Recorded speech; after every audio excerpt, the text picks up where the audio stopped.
My name is Sam Javier of Praxis Associates, Learning Synergies and CombiLab Strategies. But today, I will be wearing my disaster specialist and teacher hats. In this video, I will talk about teaching disaster literacy among school-aged children. We will try to cover three main topics, which include the roles various stakeholders play in the creation of a disaster-resilient community, the basis of disaster literacy in the Philippine context, and emergencies like the coronavirus pandemic as a highly teachable moment. I hope you'll learn a lot from this episode. For sure, we'll spend a day or two if you want to do a deep dive into disaster literacy, disaster education, DRRM, and what have you. So for today, I'm setting a very tall order for our session. We'll do a crash course on disaster literacy and how we could impart this to the young through the work that we do. I always start my disaster literacy presentation with this African concept, Ubuntu. Ubuntu literally means I am because you are. It reminds us of having compassion for others. A related proverb that is also of African nature reminds us that we belong to a larger unit outside our families. So that is, the communities we live in. It truly takes a whole village to raise a child. It was just last week when the world celebrated the 5th anniversary of the 2030 Agenda for Development, or better known as the Sustainable Development Goals, or SDGs. It was also the same week when we commemorated the 75th anniversary of the United Nations General Assembly.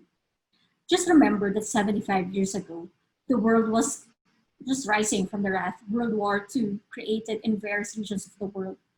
Now, we're facing another yet big global emergency that will surely change the way we live and work together. To help you remember the SDGs, just think of 5 Ps: people, prosperity, planet, peace, and partnerships. And while we're at the topic of planet, it is high time for us to talk about the ways by which we could move forward from the pandemic situation, by how we could live more sustainably. What use do we have with our money, tall buildings, and high education if we do not have a livable planet in the first place? What use do we have with economic, social, and personal development that we have if climate change takes over our lives? What is the use of development today if the future of the generations to come are at stake? Well, you might ask me, but why talk about disasters when the world is grappling with the pandemic? Well, I dare say, all the more that we should talk about it now. The people of Asia and the Pacific are no strangers to disasters. The Philippines, for one, is at a high risk of several natural hazards like tropical cyclones, earthquakes, floods, and droughts. Human-planned hazards are also present in conflict-stricken areas. Two big typhoons, namely Milenio and Ondoy in local names, struck the country in September 2006 and 2009, respectively. Super Typhoon Haiyan left the world in shock in November 2013. Up to this day, some families are still recovering from this disaster. Amid all of these disasters, one thing's for sure, there's always a human element to it. That's why there is no such thing as a natural disaster. Volcanic eruptions are natural. It's part of the geologic nature of the Earth. Death or casualty due to a volcanic eruption isn't. And now, the coronavirus pandemic has been with us for over 9 months to date. Talks about the quote-unquote new normal and ways by which we could live more simply and sustainably are gaining a foothold in social media spaces. However, we tend to forget that it is not just the adults who are highly affected by the pandemic. The young also are. And even if a lot of schools are closed now and we see adoption of remote learning schemes left and right, dear parents and teachers, let us take this moment as a highly teachable one. Well, we can also blame teachers and parents too, as they are also afflicted by health hazards and receive the same pressure others feel because of the trying times we are all living in. Disaster risk reduction begins at school. Let us start them young. But how do we even do that? I will take you through four big words first. Can you take note of this? Risk reduction, disaster literacy, school-aged children, and vulnerable community. We will try to deconstruct these words one by one. Disasters pose a great risk to the development gains of a family, a community, or a nation. Let's take typhoon as an example of a natural hazard. We're all familiar with this. Typhoons are natural hazards that can cause disasters to a family or a community. If a certain community got inundated by floods due to the typhoon, their personal and community properties are also at great risk of being lost. That's one of the many aspects the discipline of community development analyzes with respect to developing communities from the ground up. What you can see on the left-hand side of your screen is the framework for community development for empowerment and transformation. That is development that is not charity-based, but is empowering. That is participatory, not tokenistic, and that is respectful of human rights. It is composed of three major components and processes called community organizing, community education, and community resources management and disaster risk management. If you take the blue triangle and further deconstruct it, you will see community environment, social enterprises, and community economics within it. Risk can be quantified as hazards and vulnerabilities over capacities. Simply put, to reduce one's risks, we should work for the raising of their capacities. For example, the question is, why do we even wear face masks in the first place? Well, science is it that we can reduce the risk of transmission of aerosol droplets from one person to another. That's the same thing. When talking about contemporary global issues, climate change and disaster risk reduction and management should also take center stage. In today's world, it is not enough to be able to do the three R's, or reading, writing, and arithmetic.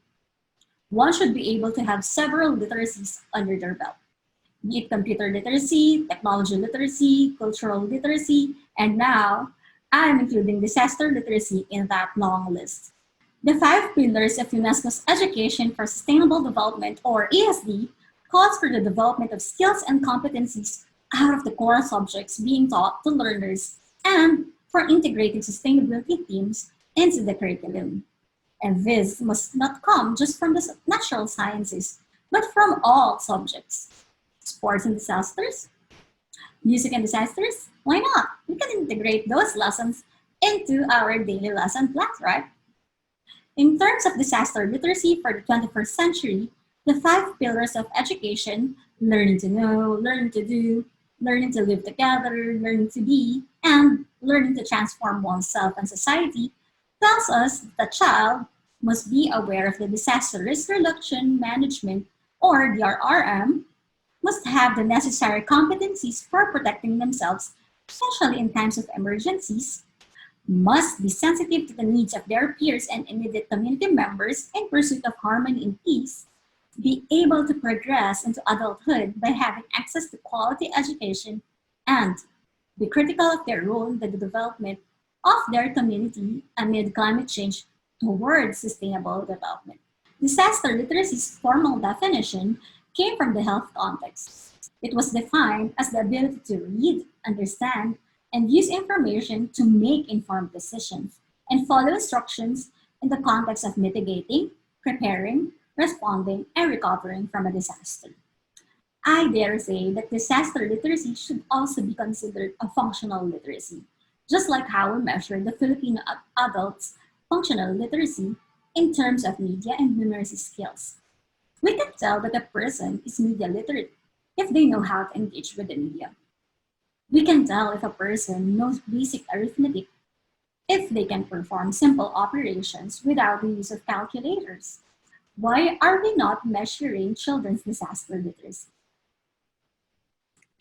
A scanning of literature on disaster education gives us the following competencies of a disaster literate child.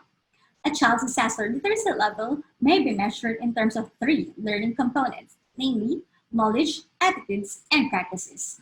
Disaster literate school-age children recognize disasters, they can read and understand emergency protocols, they are aware of local hazards, they know the concept of climate change, they know who to listen to in times of disasters, and they understand that they have access to information on the RRM. In terms of attitudes, they recognize emotions felt due to disasters from past experience. They are also sensitive to vulnerable sectors like pregnant women, PWDs, and smaller children. They also have positive attitudes towards the RRM. They respect indigenous knowledge and different faiths vis-a-vis disasters, and they are also hopeful for the future and willing to be capacitated. And they are also in touch with their emotions or reactions to media products on disasters. For example, if children are given access to a movie about a disaster, they may feel some sort of fear, and that's normal. But it's also important for teachers and parents to debrief the children about it. That is fictional, but something similar can happen, and we can do something about it to be prepared for something like that. In terms of practices, disaster literate school age children participate in school or community based organizations. They cooperate with evacuation protocols and drills. They apply their learnings from school on DRRM in everyday life, and they also share their lessons on DRRM to their family and peers. Since these children have been found out as effective risk communicators who can share what they learned at school to their family members, can indeed serve as channels of information from the school outwards. They also belong to the adult generation of tomorrow. Why don't we start them young in creating a culture of disaster resilience? We laud cities like Tokyo and Marikina for their disaster resilience image and practices. Why can't we imagine that for cities across the world? Which begs us to ask the question, how can disaster literacy enable an inclusive and child-centered approach to disaster risk reduction and management among school-age children in a vulnerable community? In my own research, I have proposed that the levels of knowledge and practice and the direction of attitude of school-age children be measured just like how we measure their performance in class, through grades. In quantifying disaster literacy, I had to put all of the competencies which we have mentioned above, and were all based on literature in question format. Something that they can answer with a yes no, with an exact answer, or with a level of agreement or disagreement. This led my research to the creation of a CAP scale, which was based on how psychometricians also measure behavioral change through social psychological needs. Through this, a certain child can have high level of knowledge, an excellent direction of attitude, but a low level of practice. Sounds familiar? Yeah. You can be knowledgeable enough about waste segregation, feel mad about it, and not do it at all. In the same study, I found out that the children all had moderate levels of knowledge, attitudes, and practices towards disaster risk reduction and management. This clearly tells us that we do not have to start from square one every single time. Our students may already know the earthquake protocol, duck, cover, and hold, but still feel frightened and lost whenever an earthquake strikes, even a weak one.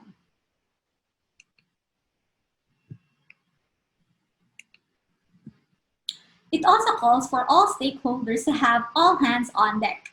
As you can see in this beautiful mess of mine, there are several stakeholders that carry out several duties in farming disaster literate children. Our only chance at opposing poverty and disaster risks are our capacity building programs and our concerted effort to make sure all of our disaster risk reduction and management efforts are in sync. Walang kanya-kanya. And if there are silos in the system, we should be able to point them out easily. Teachers, we are the community center for disaster resilience in the community.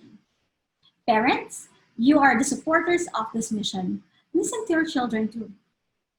The media and NGOs must continue to support communities and the local school boards for the tailored fitting of such modules into the local context of their communities. Do away with the use of fear appeal in your messaging. It doesn't help to scare away children about disasters without telling them that it is normal to feel fear. But we can also do something about it. We are not helpless. Local chief executives and disaster risk reduction and management offices must continue to have oversight of the overall governance of DRRM in their localities. In measuring the current disaster literacy of a young and vulnerable population segment or sector, stakeholders of child-centered disaster risk reduction and management should also be informed as to what the current competencies of their learners or students are. You should also know what to do and who their partners are in advocating for the culture of disaster literacy.